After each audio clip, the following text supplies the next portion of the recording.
My name is Sherry Nickerson, and I'm Director here at Old Line Government Affairs, and we welcome you to another edition of Online with Old Line.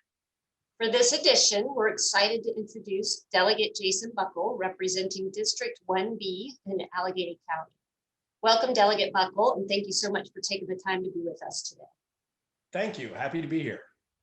So for a little bit of background, Delegate Buckel was first elected to the Maryland House of Delegates in 2014. He currently serves on the House Ways and Means Committee and the Racing and Gaming Subcommittee, so you were very busy this year, and was also recently elected to the position of Minority Leader in the House of Delegates. So to get started, Delegate Buckel, to get us rolling, can you just tell us a little bit about yourself and the district that you represent? Sure. I was born and raised here where I am today. I'm in my law office in Allegany County. I was born and raised here.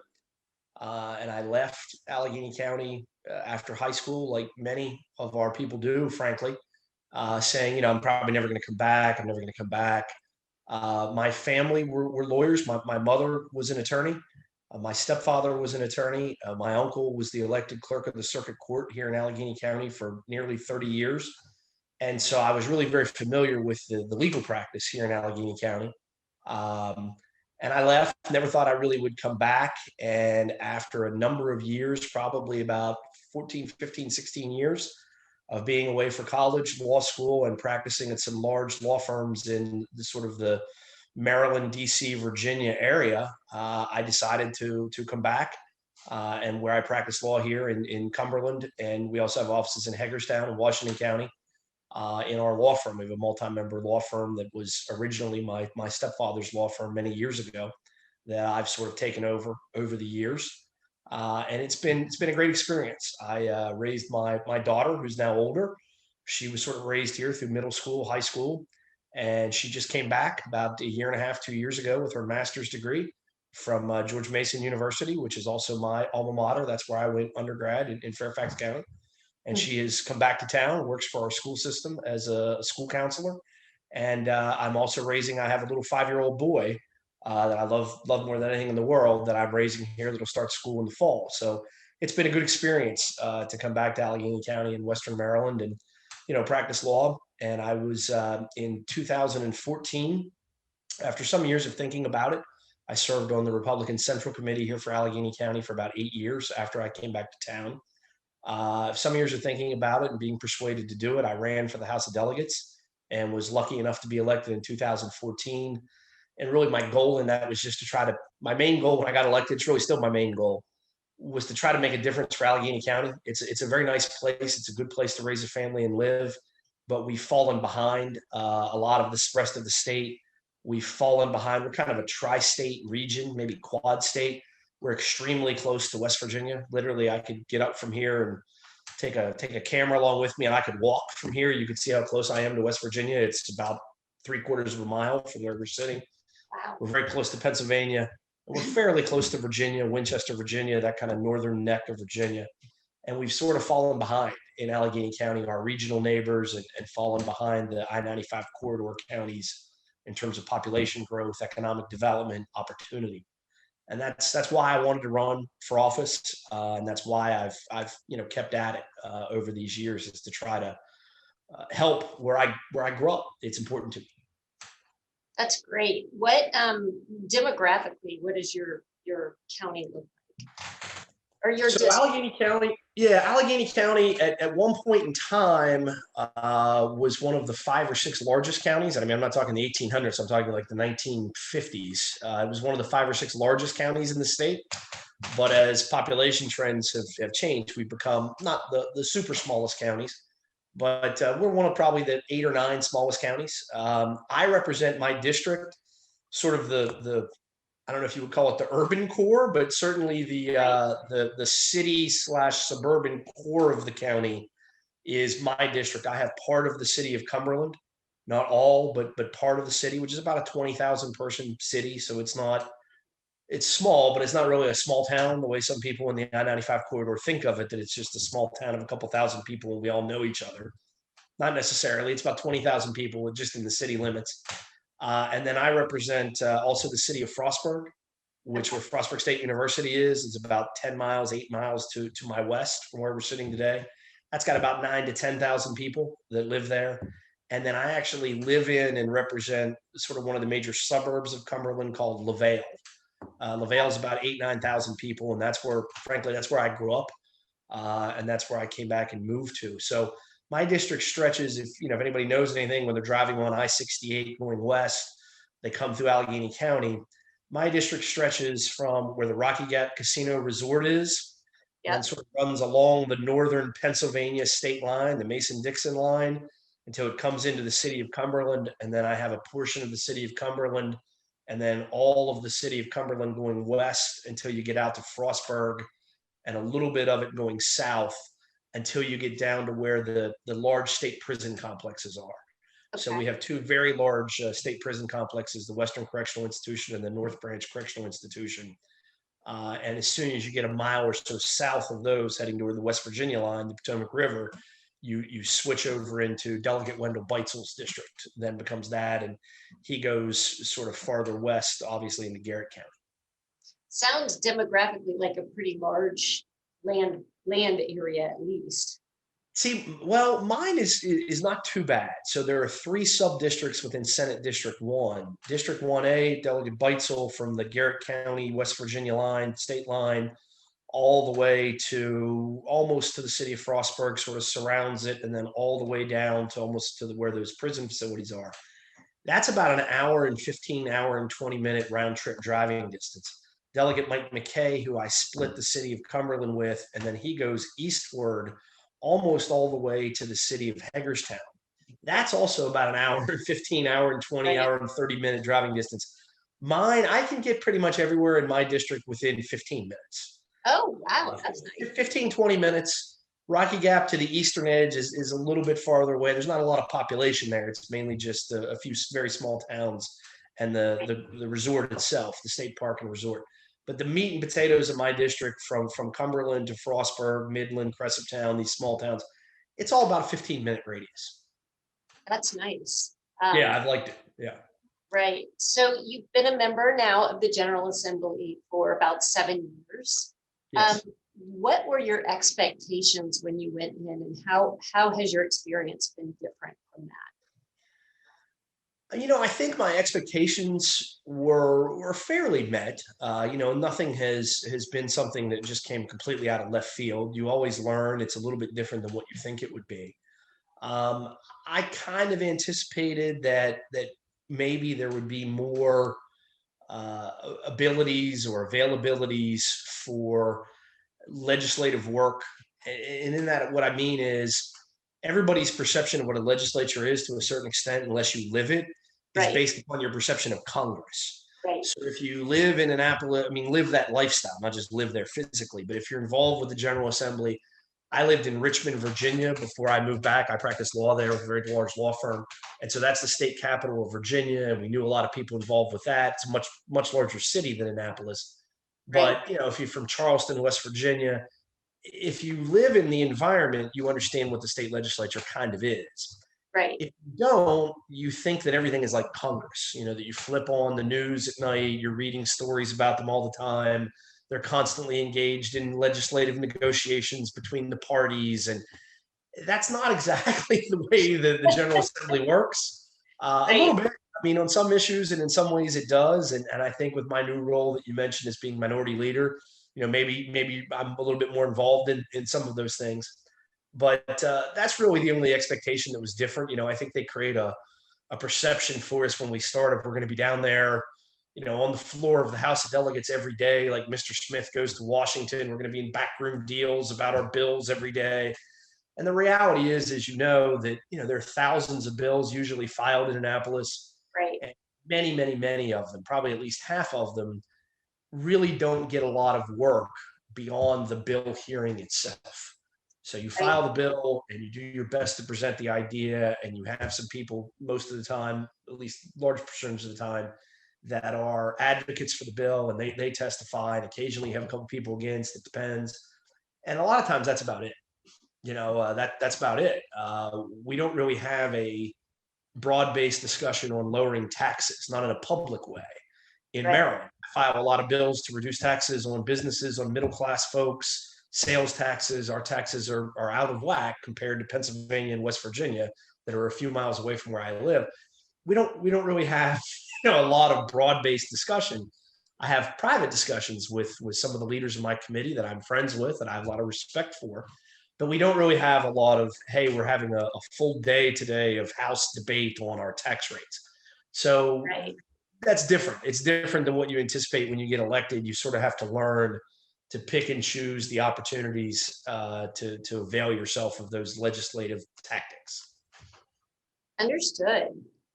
So having said that, what do you feel like your biggest accomplishment? What are you most proud of so far? I think from a substantive policy standpoint, I was very happy, very pleased a few years ago that I serve on the Ways and Means Committee, as you mentioned, and specifically with the Revenue Subcommittee that deals with all taxes and tax credits. Tax credits are a little bit of a strange issue in Annapolis. They kind of cut an odd swath between Republicans and Democrats, conservatives and liberals. Some folks who view themselves as progressive don't like tax credits. Some folks who view themselves as conservatives don't like tax credits. They want to just lower all the rates, which would be great if we could do it, but I don't see that happening anytime soon. And so an area like mine really needs tax credits in order to attract the type of 21st century businesses and jobs that will help us grow. And so a few years ago, I was able to create additional enhancements within our existing biotechnology and cybersecurity tax credit programs that just gives a little bit more oomph, a little bit more benefit to those companies and those investors if they locate their jobs here in Western Maryland, Allegany, Garrett counties. We also threw in a couple of similarly situated economic counties on the Eastern Shore. I'm thrilled when a biotechnology or cybersecurity company comes to or expands in Montgomery County or Anne Arundel County or Baltimore County. That's great. But the reality is, unless it's a major Amazon level thing, it doesn't really change the economy of those counties. Adding 150 jobs there is wonderful. Doesn't really change your trajectory too much one way or the other. Adding 150 biotechnology, $65,000, $85,000, $100,000 a year jobs in Allegany County is a game changer for us. It's significant. Right. And so we were able to affect those formulas, pass that legislation. And, I think as part of our delegation, we've done some really good things over the last few years with getting budgetary initiatives through. There's a new health sciences and education building for those majors that's being built right now at Frostburg State University. It will be state of the art that we were able to get advanced that had been proposed during the O'Malley administration and really no action had been taken. It was just on the drawing board, so to speak. We've been able to get that accelerated to the fact where it will open next year. Wow.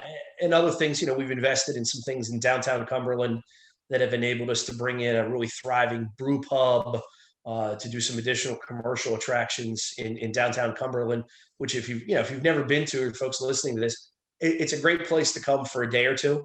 I'm not going to gild the lily and say, oh, you should take your 2-week vacation here instead of going to the south of France. I'm not going to say that.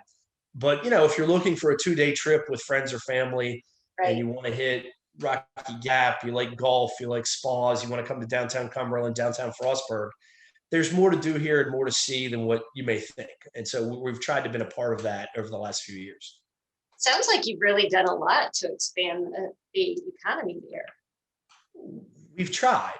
Those people who know me well know I'm not a terribly patient individual. And so, a lot more needs to be done. We've got a lot of objectives on the drawing board. George Edwards and I, who's the senator from this district, we chair what's called the Task Force on the Economic Future of Western Maryland. And so we have some significant ideas, some of which passed one house of the legislature, but not the other this year. We're hoping to get that fixed next year that would really make major investments in economic development into Washington, Allegany, and Garrett counties.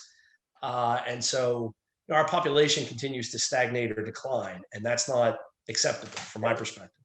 But we've certainly done some things, on a personal level. The biggest accomplishment I've had personally, just as an individual legislator working my way through Annapolis, is, I was so honored and humbled really just a month or so ago to be selected by my colleagues in the Republican caucus to be the House Republican or minority leader for that group of 42 individuals right now.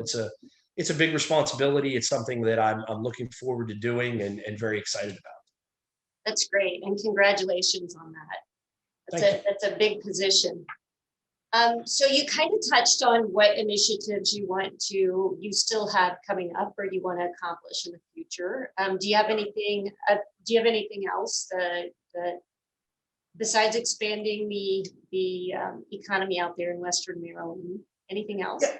I mean, that's our main focus. Some of the legislation that we specifically have, it would create a fund investing, say, $15 to $20 million a year that local governments could match and could work on, and TEDCO and MEDCO. TEDCO and MEDCO are wonderful agencies or organizations. They don't have much of a footprint in the 3 Western counties. And we want to encourage them and fund them to come here more. And then, kind of for me, I'm interested to see how sports gaming evolves. I was very involved in the sports gaming process over the last few years. Happy that we have it, happy that we passed the bill. It's going to be good for Rocky Gap Casino Resort, which is in my county, in my district. And it's one of the largest drivers we have of local revenues because of the local impact grants that come from the percentage of the funding of every dollar you lose in the casino. There's a certain percentage of it that goes toward local projects. Sports gaming will be interesting to see how that evolves over the next 12 months, 18 months. And I want to continue to be heavily involved in that and make sure that we have sort of a state-of-the-art, thriving sports gaming industry here in Maryland that doesn't have any problems, doesn't have any scandals, generates good revenue, and makes us very competitive with all of the states around us, all of which are now pretty much up and running with sports gaming already.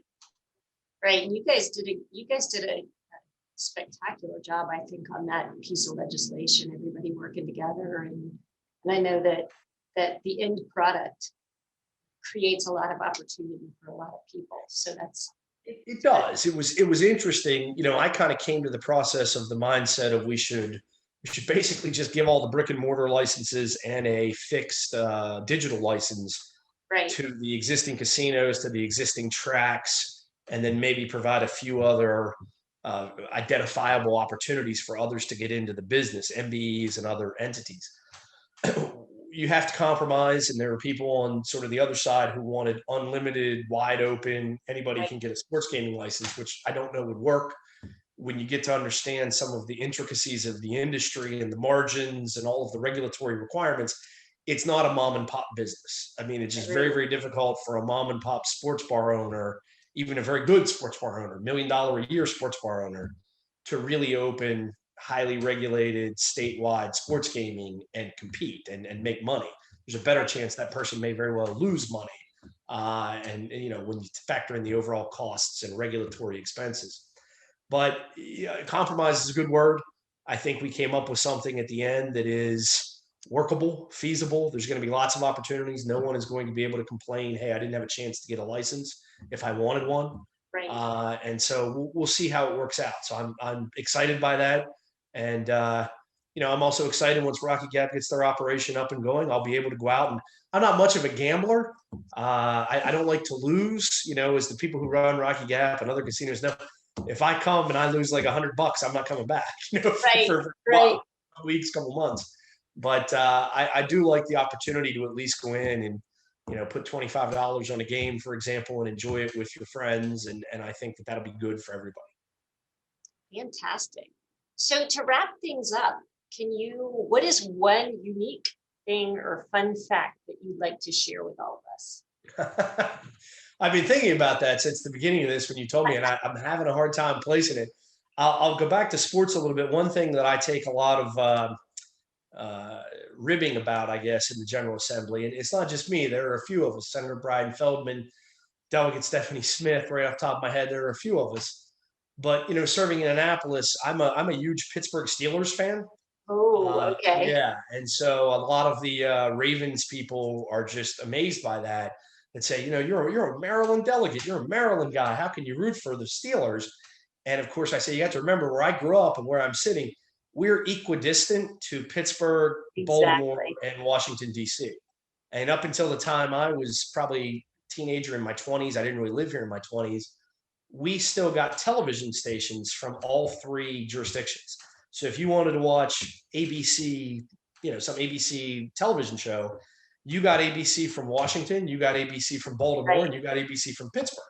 And so you really could embrace any of those three cities, sports teams, traditions. You got their local news. I can tell you what Shady Side is in Pittsburgh, even though I've never been there because I've heard about it on the local news.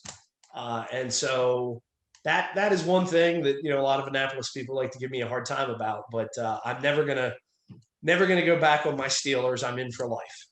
That's funny. That's a brave thing to admit. Yes. But I understand being a diehard fan. I am a Florida State Seminole fan and an alumni. So same with me. You'll never be able to change me, and I respect somebody that holds firm with something like that. I'm all Steelers. I root against the Ravens. I'm happy to admit it. I love the Orioles. But and I'm a Redskins fan. I went to college in Northern Virginia, so during the Redskins' heyday, winning Super Bowls. So I like the. I don't know if we're supposed to call them Redskins anymore. I still do sometimes. I apologize for that. Right. Football team, until they come up with another name, it's hard to remember that that's not their name. But big fan of them. Washington Capitals, like all University of Maryland, biggest fan you could be. But my Baltimore area legislature friends, they just understand that I hate the Ravens. Root against the Ravens reflexively. I don't care who they're playing. I hope they lose. That's just the way it is. I'm a Steeler. So. That's a very brave thing to admit. But like I said, I respect it. Yeah, I respect it.